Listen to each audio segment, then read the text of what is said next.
How are you? Good, I like your setup. good. Well, it's just my bedroom, my office too. Yes, great. Well, thank you so much for joining. I appreciate it for you to talk about your upcoming book, Woody Allen, Life and Legacy, right? Is that the title? I think Life and Legacy was there for a while and it got dropped as a, Okay. whoops, sorry. Yeah, it got dropped as a subtitle. I don't know. I haven't opened and looked and inspected and paid in much attention, but it could be called Life and Legacy. That was originally the title, and I fought for the title of Travesty of a Mockery of a Sham. And then after a while, they liked that title. Yeah, I just Googled it while you were talking, and that is the title. So you won your battle. Yeah, Congratulations. yeah, yeah. Amazing. Well, you know, uh, I haven't seen the book. I haven't read the book, but I have seen Woody Allen films. It's Annie good enough. Hall, Annie Hall. There's so many of them. Hollywood Ending, Small Time Crooks, Match Point. I mean, there's so many. And I would love to, before we dive into that, I would love to hear your story, Patrick, as to how you got involved into writing um, Well, books and stories. books. Well, it's that's a good answer, but I'll give you the short version, and you can tell me if you want a Sure, longer version. I was an sure. undergraduate in 1969 in Madison, Wisconsin, and I fell in with a lot of older uh, students who were radicals, and they were also film buffs. And many of them had film societies, their own little film societies, and they used to gather in the afternoons and mornings and watch, all day Bud Bedecker musicals or something, some odd thing. And then uh, I was involved both in politics and in film. At a certain point, I started to write a term paper in order to avoid going to class because we were trying to shut down the university. And the TAs were all sympathetic politically. And so I started writing about Jimmy Cagney. And short answer is it became a term paper that I never heard of Jimmy Cagney before, really, and I never watched his films. But the University of Wisconsin-Madison had all the Warner Brothers archives from like the late 1920s to the early 1950s. So it was a gold mine in the Midwest. On the East Coast, people were used to seeing these things on late night TV and in revival houses, which is one of the reasons why all the people who were radical and sophisticated about film were from the East Coast, and most of them were Jewish. Um, and so I started writing about Jimmy Cagney. Term paper got an A. Uh, my TA said, "Have you ever thought of turning this into a film magazine article?" And I said, "Well, is there any money in that?" And he said there might be a little. And there was a film magazine on campus called The Velvet Light Trap. And I knew all the people because a lot of them were older people, graduate students, these sophisticates who were radicals. And I went to the editor and showed it to him. And he said, "Well, if you revise it and make it better and do these things, I could do it." And when I was done, he said, "This is really good. Have you ever thought of turning it into a book?" And I said, "Well, is there any money in that?" And he said there might be. So I went into the campus bookstore. I went to the film book section for the first time. I wrote down 5 publishers with the names of either editors or agents or people mentioned in acknowledgments. And I spent what I considered to be a lot of money on what we used to be called mimeograph, to make 5 copies of my article and send it out to 5. And one of the 5 was in England, and that's the one that said yes. And so I had a book contract. I think I was a sophomore, and that was a big deal. Also a big burden, big psychological burden. And so I started writing film books. My first book was about Jimmy Cagney. Amazing. Yeah, you talked about that you were in politics and the university was shut down. Do you want to talk a little bit about that? I don't know what the context of I that don't was. mind. I can talk about it all you want. I mean, a lot of my work is I don't tell people what to think or what to believe, and I don't like, flaunt my politics. But I've been attacked in the Wall Street Journal a couple of times. I did a volume of interviews with Stees, which I'm very proud of, and is a really great book with another author, Paul Buell. My book about Oscar Michaud, my book about Cukor, Fritz Lang, Altman, Nicholson, Eastwood. They all have Nick Ray, who was an informer during the blacklist. They all have a political dimension to them, and it's one of the areas of people's lives that you automatically delve into, including religion and education and family life and spouses and relatives and that sort of thing, but also politics. And I'm very interested in it, so I delve into it. And then I try to see what's honorable, what's fair, what's interesting, also how it influences the films.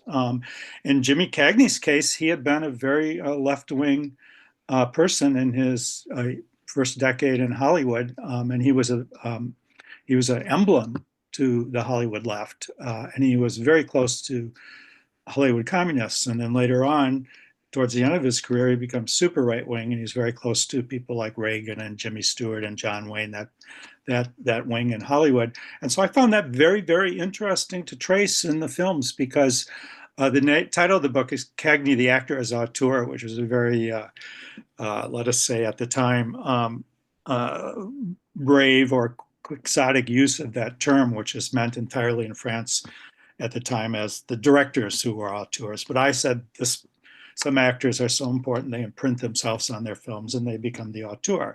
And so it's very interesting to see politically how that works in Cagney's case, among many other things in his films that are interesting, including, above all, he's an amazing performer. And so it works for me. Some people are less political in their activities.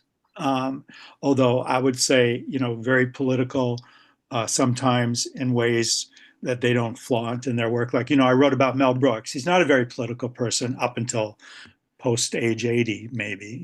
He was very, compared to other people in his circle, quiet. Didn't contribute, didn't make appearances, didn't make political statements. But I consider his films to be, I used to have a friend in the Blacklist who said, all outrageous comedy is, a thumb in the nose of American Puritanism, and I believe it is. I think that's a fair comment, and it's one of the reasons why some of the greatest many great comedies by Abbott and Costello, who are extremely Republican comedians, both in real life and in their form of comedy. They were written by Hollywood communists who were later blacklisted. So the communists who were comedians and who were comics in those days, many of them gravitated to the left. I would say the majority, but there's no way to prove that statistically. And their comedy tended to be subversive of the production code of straight-laced American morality, etc. It tended to be Jewish, and openly so. And all these things are relatively true of Mel Brooks, who's probably the least, one of the least political people I've ever written about. Mm, interesting. Woody And Woody has delves into politics, in various ways throughout his life, only to be disappointed, I would say. But it makes for interesting telling, the various times and how he's drawn in and how he gives money and how he participates. At one point he's at the Eiffel Tower doing a Americans for LBJ, rally with the most prominent European and American stars who happened to be in Paris at the time. So, and there's a picture in the book of him in a receiving line, shaking the hand of Lady Bird and LBJ at one of the thank you, events. wow, that's pretty cool. I found it one of the things that you talked about, and I think that's true for everybody, and based on what I have seen. Obviously, I don't know every single person, but we all sort of tend to shift our political views every 10 odd 15 years this way and that way. Some of us go a little too far in both directions, but I think we keep going back and forth. That's what I've seen, that when you're young, you're more so on the left side than when you become like somewhere in the 30s and 50s. you're Yeah, more on I the interviewed Rene right. Clair once, and he said, if you're not a radical or a revolutionary in your youth, what's the point? Yeah. What kind of youth are you living? I honestly don't feel like I've changed my views at all about a lot of things. They're deepened, and maybe they get more nuanced. I'm not, even though I worked for a campus, I was the editor of a campus newspaper that told people what to think every day in editorials, some of which I wrote.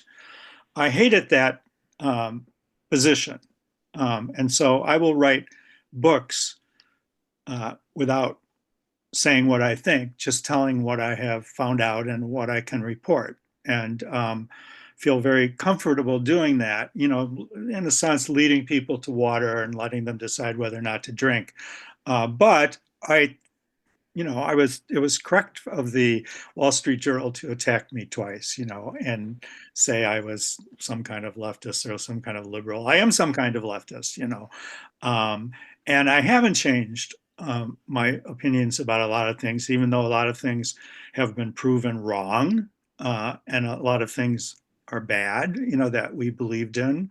Uh, that doesn't mean the values and the sort of ideals, but also sort of basically a left wing view of the world doesn't, continue to resonate with me. Yeah. I know Ring Lardner, who's in the Tender Comrades book, he had a very funny comment because he went to the Soviet Union, which maybe was Russia by then in his 90s, and someone caught him on the airplane on the way back off the tarmac and asked him, can he now agree that communism doesn't work? And he said, well, since it's never really been tried properly, I can't agree with you.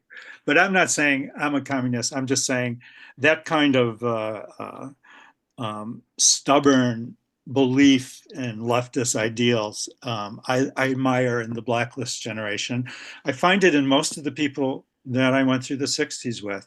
The vast majority of them stayed leftist or left liberal or progressive, even if they, in their careers or in their lives, did things that you would like roll your eyes at to think, even if I roll my eyes at it, they stayed personally very, very, like I have very few fallings out politically with people that I knew when I was 18, 19 years old who were left wing in various ways. I mean, some were Trotskyists, some were Stalinists, some were for workers, some were for TAs. There were some were hippies. The hippies were right about a lot of things. And so it was a melting pot of the left. But I don't have big fallings out with very few. A Yeah. handful politically. Now you might have falling out over films. No, no, it's true, but because what I was sort of getting at that sometimes I think we feel that we change, but I think what happens is that surroundings change as a collective, and then we shift based on that, and it sometimes feels like we're shifting when even though it's a reaction to that. Does that make any sense? Well, I mean, it's certainly something you can say today because everybody is terribly worried and oppressed, by the political reality we live in America, which I think the actual reality is, not as bad as everyone says, given, who voted and how many people voted and what the margins are, et cetera. But there's no question that a right-wing revolution is going on. So, you might have your own feelings would be your political feelings might be in flux. Um, but again, one of these guys from the Hollywood blacklisted generation, Lionel Stander, was quite a character both as an actor and politically.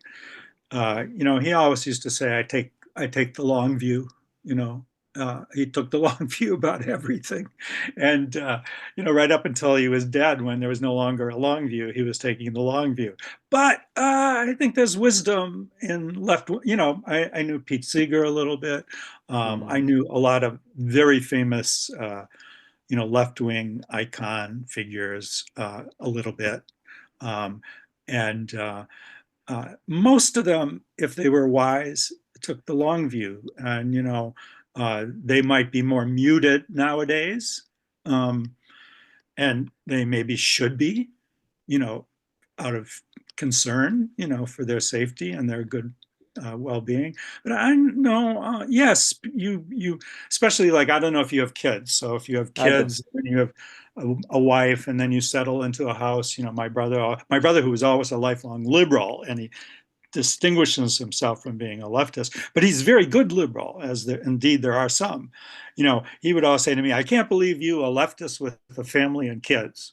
I'd say, leftists go to the bathroom and, they put on their pants come on. So there's a lot you can do as a leftist that makes you fit into the neighborhood. Right, right. No, it's interesting times we live in, and let's jump into your book, Woody Allen. What was the genesis of that book? Is it just something that you've been planning for a while, and considering all the stuff that you've written on different um No, no, never planned it, never thought about it. I always liked Woody's films, with exceptions, of and course. I mostly kept up with him, which is almost impossible. And I admired him as a filmmaker, and then I saw what happened to him, and then I wondered, just like everybody else. But no, I would have, I consider it too big a job. It's a hard job. Too many films, too crazy a life. It's to do it properly, because I don't think it had been done properly. It required a lot of very close attention and thinking, and a big mass of material, and wading through some things that are very charged emotionally and politically. And no, it wasn't on my radar at all. But I had done a book about Mel Brooks, which is pretty good and interesting.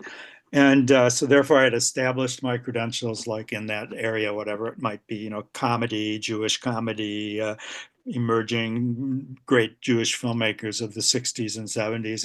And Woody's in that book in a couple of chapters, because they were colleagues.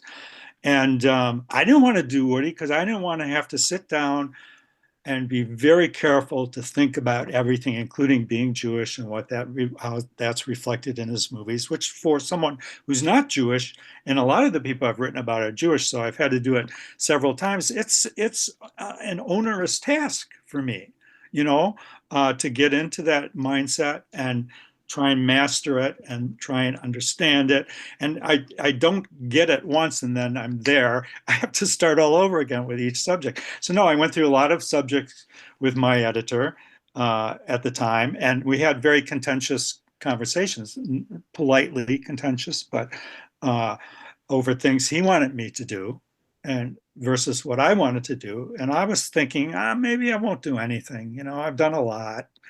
I don't need to do something. I need to do it for money, but I don't need to do it for any other reason. Well, money is a pretty good reason. At the end of that long conversation, this editor is a very good guy, said to me, "I'm going to try one more name on you, and please don't jump down my throat." So that gives you an idea of what kind of conversation we were having. And he said, "How do you feel about Woody Allen?" And I said, "Well, I like him." He said, "Do you like his films?" I said, "Pretty much." And he said, "Do you think he molested his adopted daughter?" I said, "I don't think so, but if I find out that he did, you'll be the first to know, and I'll definitely try and find out if he did." He said, "In other words, you could write about him?" And I said, "Yeah." And he said, "Okay, we got a deal." That was the briefest non-written pitch I've ever had. And like I say, it's a double-edged sword. Mm. The editor was great. His enthusiasm and trust was great. The money was great. The publisher has been great, considering all their qualms. But it's a minefield. Yes. Yes. And that's where my leads my next question to. So, you talked about, obviously, anybody who picks up the book from the bookstore, the first thing that would come to their mind is like the whole controversy about him and his daughter, right? Yeah, Now, I don't know what you have written. Obviously, I liked your approach, what you just said, that I don't think so, but if I find out, you'll be the first one to know. right. Whatever conclusion that you reached as an author in the book, did the publishers have any suggestions otherwise, that no, this This is a shouldn't be the very interesting question, and I'm glad you asked it. Um, First of all, I had to be careful not to let that become what the book is about. In other Right. words, he's got a long, interesting career. I am a reporter, trained as a reporter, and I wasn't, daunted, but it was a lot of work, to do research and think about all these things. But I didn't want to let this whole brouhaha about him overwhelm the book. And actually, during the period of time from which I got the contract until now is almost like 5 years elapsed, and the Me Too movement resurges, and he goes deeper into cancellation, and so in a way, everything about the book became more treacherous, and my opinions became more sensitive to everyone concerned, and um, the lawyers for the publisher looked at it very carefully. Um, uh, and lawyers, I have found, because I had a book sued by Clint Eastwood, I have had books threatened with suit. My Hitchcock book was threatened with suit. My Cukor book was threatened with suit. I pride myself on doing what is on the edge of acceptable, and also knowing the law. And I believe in truth and fact, and also good judgment and fair assumption, all those things. And so they looked at it very, very carefully. And it's one of the things that kept the book going when everyone thought, oh, maybe we shouldn't publish this book because there'll be such an outcry, nobody will buy it. No, I can't argue with either of these things. I would say this is a reasonable perspective on the possible book. But the lawyers looked at it very carefully, and lawyers are very good copy editors. They're better than copy editors. They say, "What do you mean by this word?" I go, "Well, I mean that." They go, "Well, it's a little loaded. Shouldn't you say this instead?" I go, "It's a good word. It's good." So they're very good copy editors, and they pick at things. And this particular lawyer was good enough to even find things in the book that had nothing to do with any legal issue that was simply inaccurate, and point them out, mainly things that, being from Wisconsin, about New York, I got wrong, you know. So he was a really good copy editor. He was a great legal beagle, And at the end, he said, you were really, really careful and judicious and reasonable and accurate. And it's amazing. You did a great job. He was really, really complimentary. I don't want to I didn't write it down, but I he was get it. Yeah. and inside the house, you know, if he had said anything negative, the book might be dead. It certainly would have been problematic. But the fact that he had said something good, really good, and I never asked if he could be swayed or did anyone ever go back and talk to him. But I'm sure people went back and talked to him, and he said, "No, it's good." He liked it. Uh, we made some changes. We tried to, as I say, minimize some things that didn't need to be maximized. There was much more in original drafts about Ronan Farrow, for example. And both my editor and the lawyer said, you don't need that. That is just going to get you attacked for something that has nothing to do with the bulk of the book. And these are always good criticisms. And so there were little things that were changed and little things that were, but nothing strangely. That's why it's such a big book. I mean, strangely, not a lot was either taken out or radically, drastically changed. And most of it was really, really, intelligent. Every once in a while, and this happens in when you write about film books, and it's going to make you chuckle. And I'm going to be a little bit unclear about exactly what I mean, just because I don't want to get anybody in trouble. But every once in a while, your editor will say to you, "Pat, I love that film. Can't you like it a little bit more just for me?" And see, I'm not ideological about films at all. I'm not dogmatic at all. In fact, I believe the people who say Megalopolis is terrible are right, and the people who say Megalopolis is a work of genius are right. They're both right. So then I change it. And I did that with one particular movie in the Woody Allen book because the editor speaking to me was so heartfelt. I said, "Gee, you're probably right. I probably was too dismissive. I'll go back and make that much nicer." you know and so um, I know from like people listening to this who aren't in the field, this might sound like a terrible compromise. No, actually, it's my point of view. My point of Yeah. view is your point of view is very interesting and important. And if I can honor that in some way, without doing something that goes against my grain, I'm happy. I'm happy. So it's better that way. This film that I liked better because of this editor's remark is treated better in the book. And one of the interesting things about the book, which you don't know because you haven't read it, is that I polled over 100 important film critics for the final chapter over what films they consider to be Woody's greatest and their favorites. And then it's like 107 critics, including famous critics who are famous now and famous critics who have since deceased, and many I knew, and then a lot of young people and bloggers and people I don't know from Adam, and this film that I was obliged to like more, is in like the top 15, which is saying a lot, might even be in the top 10. I can't remember, like at the bottom of the top 10. But what you found out was that amongst 107 film critics, partly justifying this long, laborious explanation, is that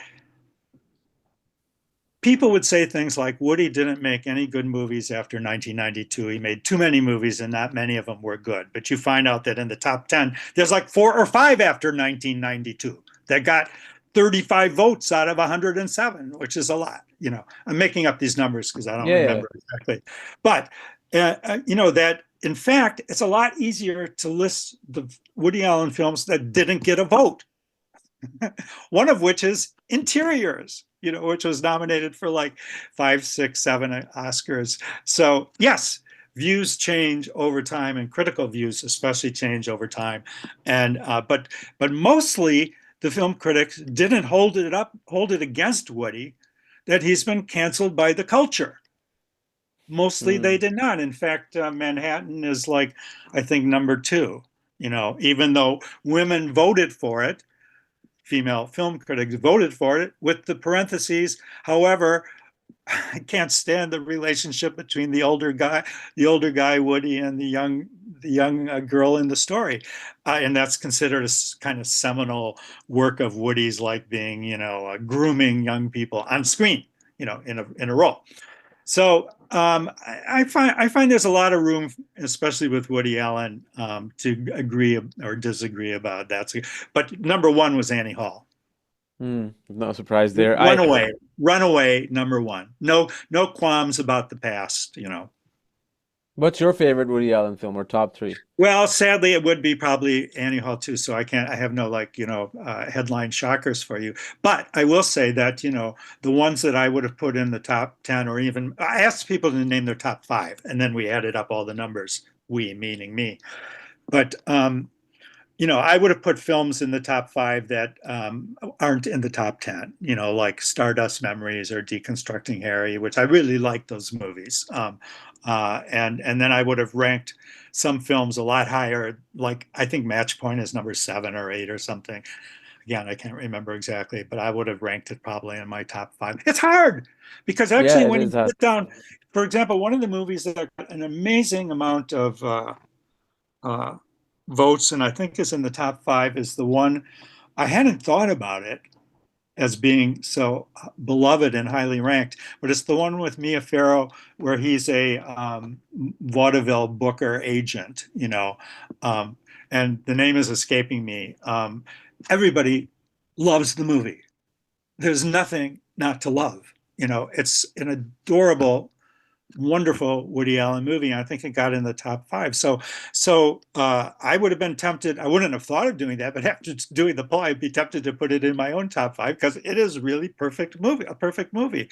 But the ones that got in the top 5 are like Annie Hall, Manhattan, Crimes and Misdemeanors. Purple Rose of Cairo, I think, and maybe Zelig. I mean, these are pretty hard to put Ignore. down, Yeah. to dislike. I I had a question about we kind of going back to the publisher thing. So obviously you have been around writing books and you've gone through different eras of history and everything.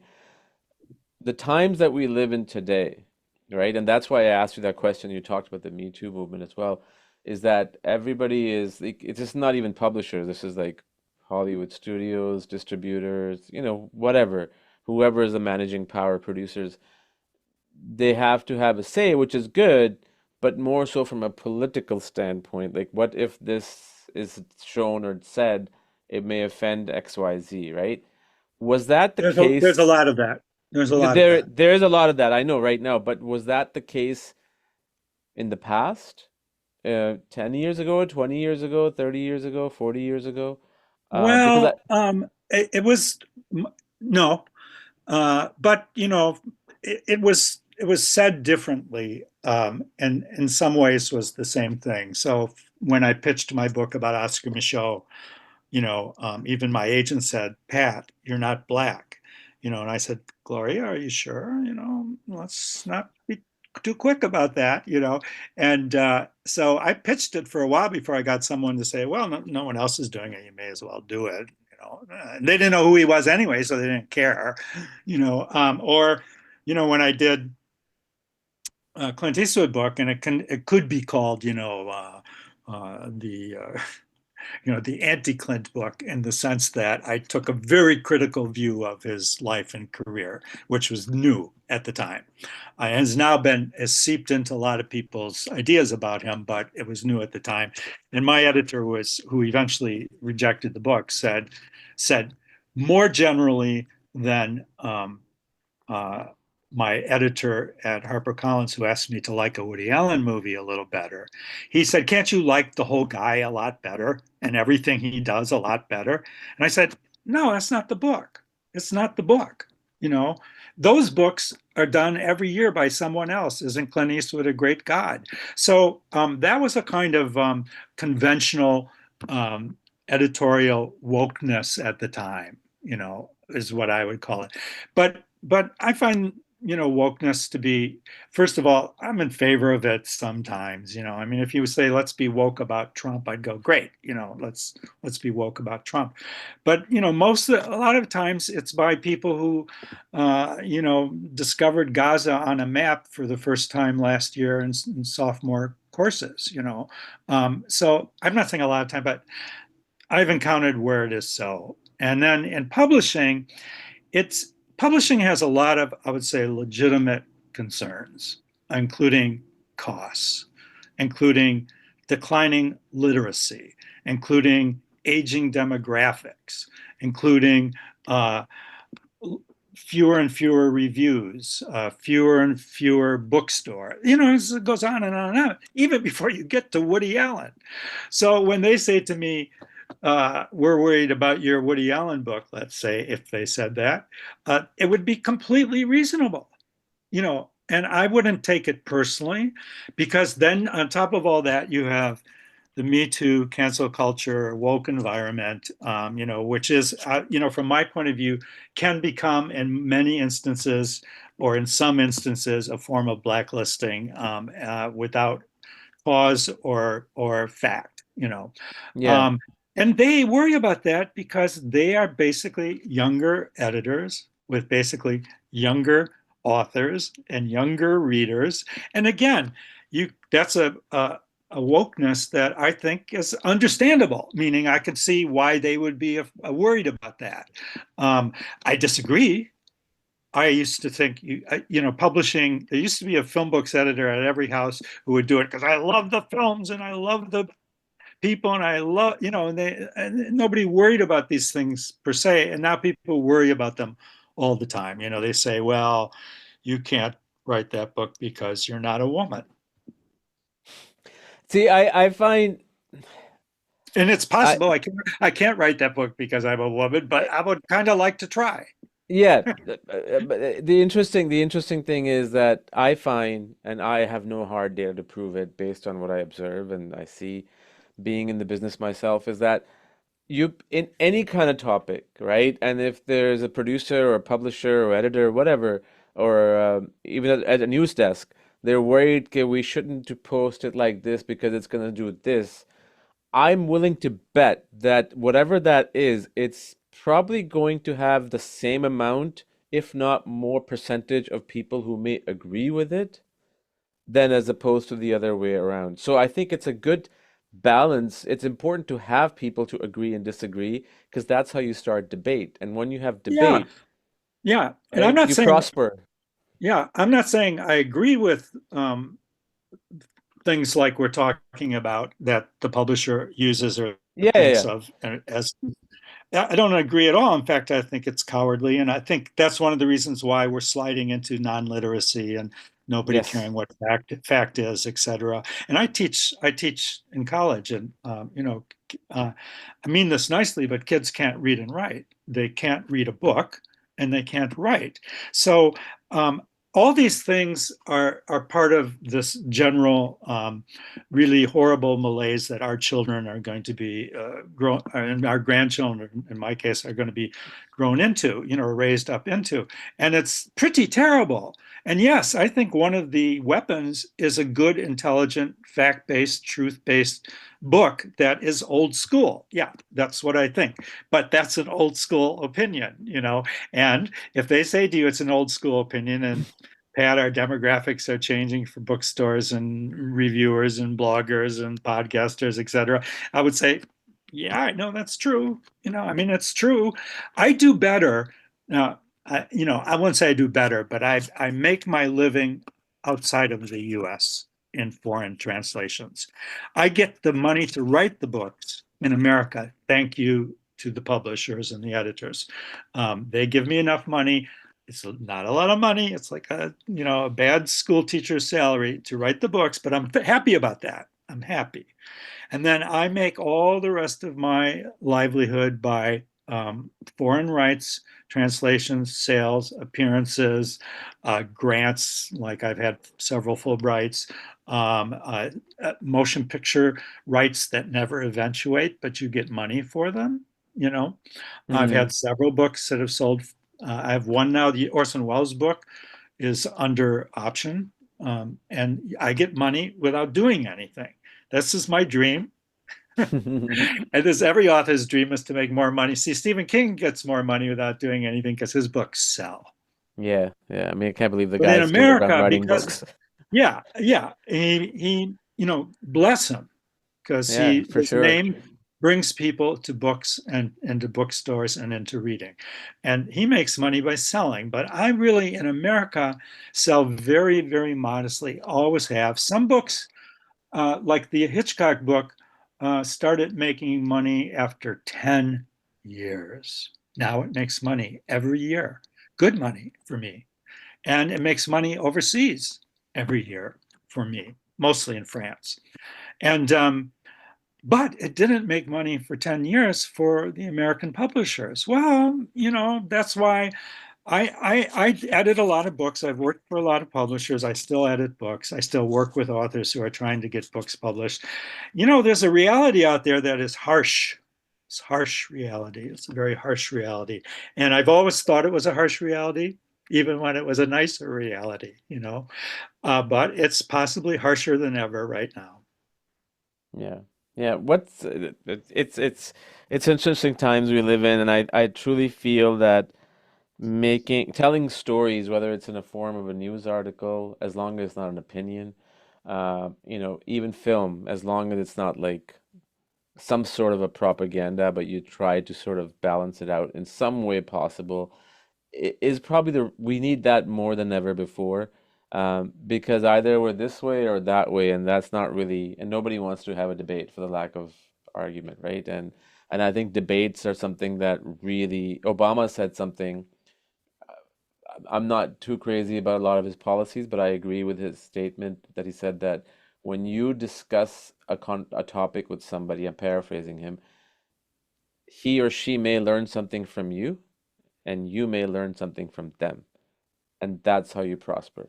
And I think that is so important nowadays that we need to listen more than speak.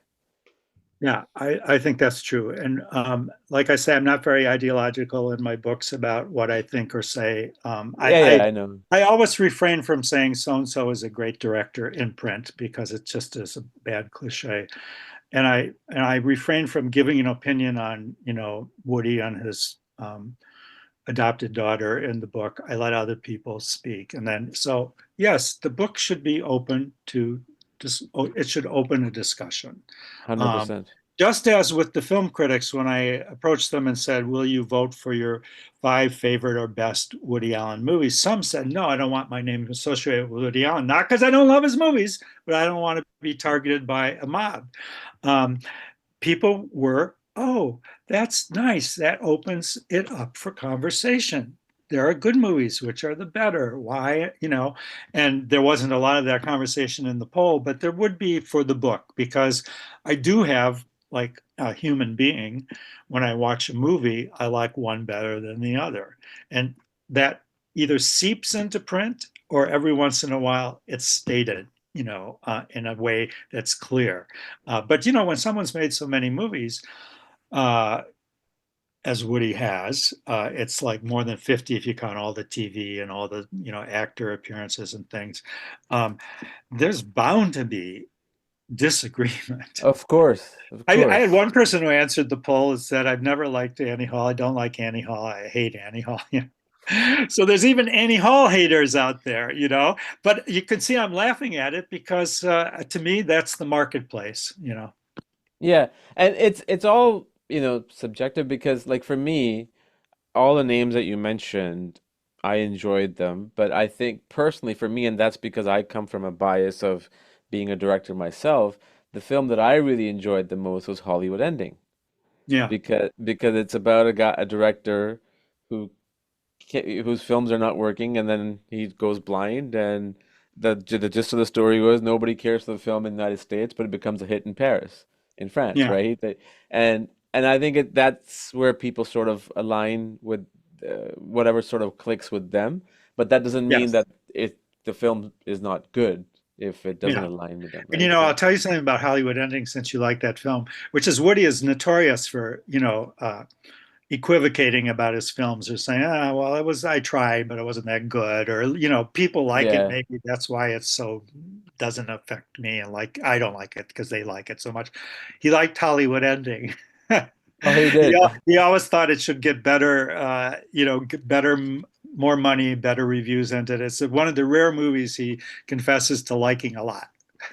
Oh, that's good to hear. No, I think it had a lot of hidden message in there, which I don't know if a lot of people understood that arts, and it's actually true. I'm in Canada, right? So our province, Quebec, which is French, and Right. France, something that would be made in Canada, like a Canadian show or something, would online specifically, I was talking to one of the broadcasters, they would get less views in every province except Quebec because the element of arts is very much appreciated even in France. And that's what Hollywood Ending was all about, that, true Yeah. art is not appreciated in our part of the world, but it is in Europe or France. Yeah, at the end of the movie, he moves to France, or he's Yep, he's going to 100%. France. Yeah, yeah, it's a very witty movie, and the cast is great. Yeah, it is. Awesome. Well, it's been great, man. Thank you so much, Pat, for your time. I Yeah, truly enjoyed our conversation. The book yeah. comes out this week. Did you give me a snail mail address for yourself? If you give me a postal address for yourself, send it to me by email. I'll make sure you get a book That'd be awesome. And the book comes out this week. tomorrow, I think. Awesome. We'll Yeah, keep it it was posted. reviewed in the Los Angeles Times yesterday. I haven't read it. Everybody said it was a really good review. I don't read Yeah, reviews. I don't need them inside my head. yeah, I won't read them. I won't read them either. Yeah. Great. Well, that's been great. I would love to have you again, maybe sometime, but Alfred Hitchcock or Clint Eastwood. Anytime, anytime, Awesome. anytime. You just ask when you have a little hole to fill. Awesome. Thank Okay? you so much, Pat. Take All care. right. All right. Bye bye.